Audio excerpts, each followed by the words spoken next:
21. Faça isso e a crítica não vai te afetar. Certa vez entrevistei o Major-General Smedley Butler, o velho olhar penetrante, o velho mordomo chamado de Diabo do Inferno. Lembra-se dele? Um dos generais mais pitorescos e fanfarrões que já comandaram o Corpo de Fuzileiros Navais dos Estados Unidos. Ele me contou que quando era mais novo tinha um grande desejo de ser famoso e queria causar uma grande impressão em todos. Naqueles dias, a menor crítica o feria e atormentava. Mas confessou que 30 anos na Marinha o haviam tornado forte.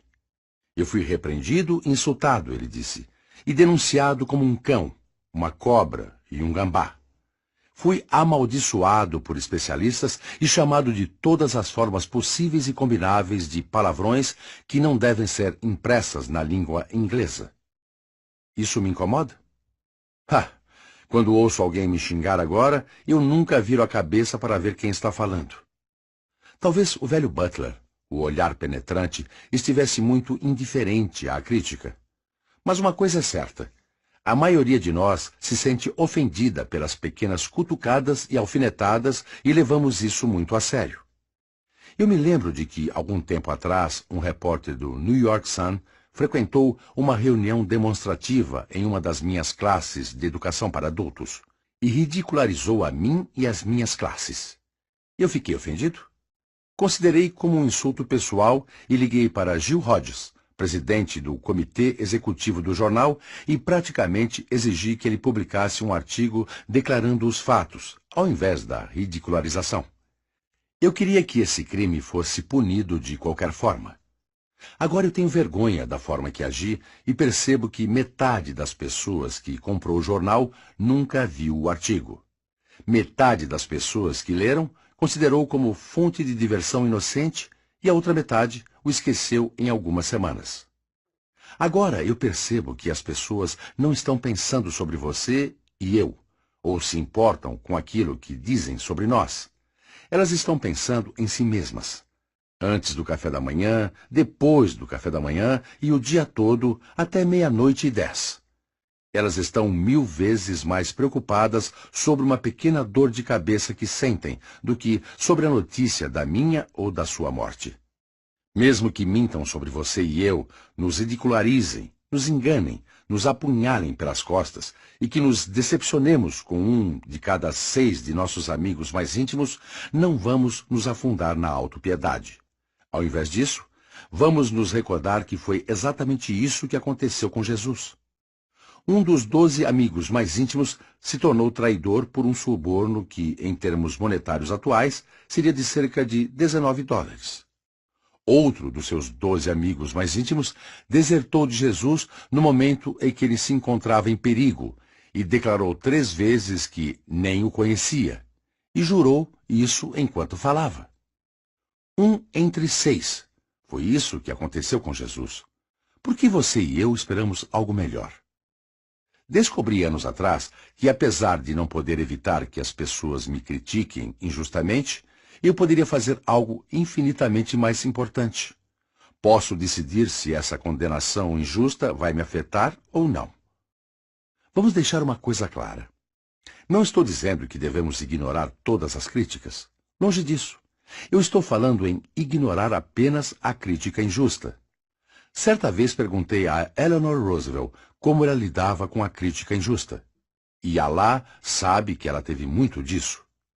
Provavelmente teve mais amigos ardorosos e inimigos violentos do que qualquer outra mulher já teve na Casa Branca.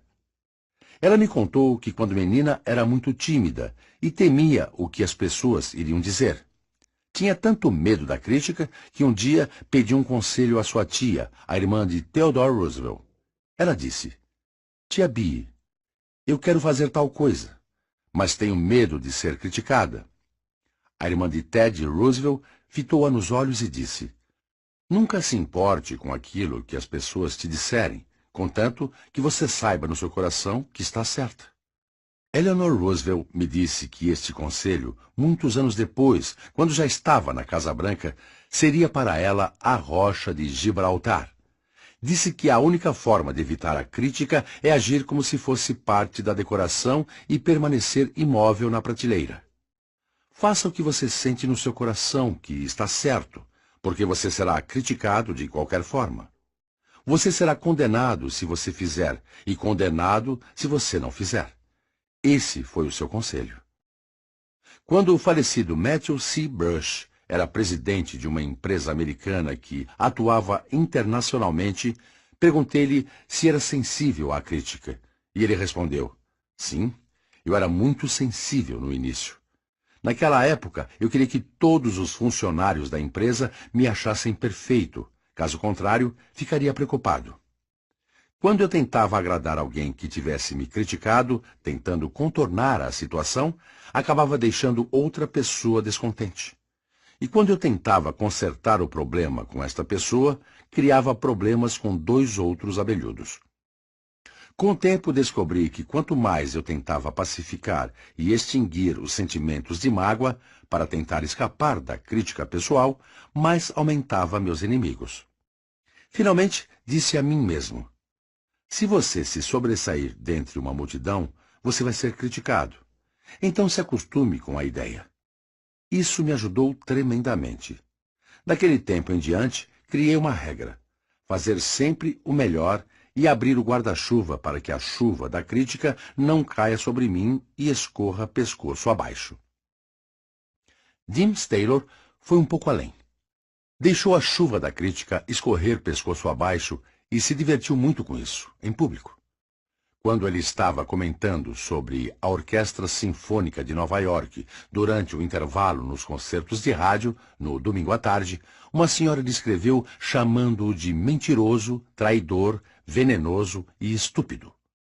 O Sr. Taylor disse em seu livro Of Men and Music, Homens e Música.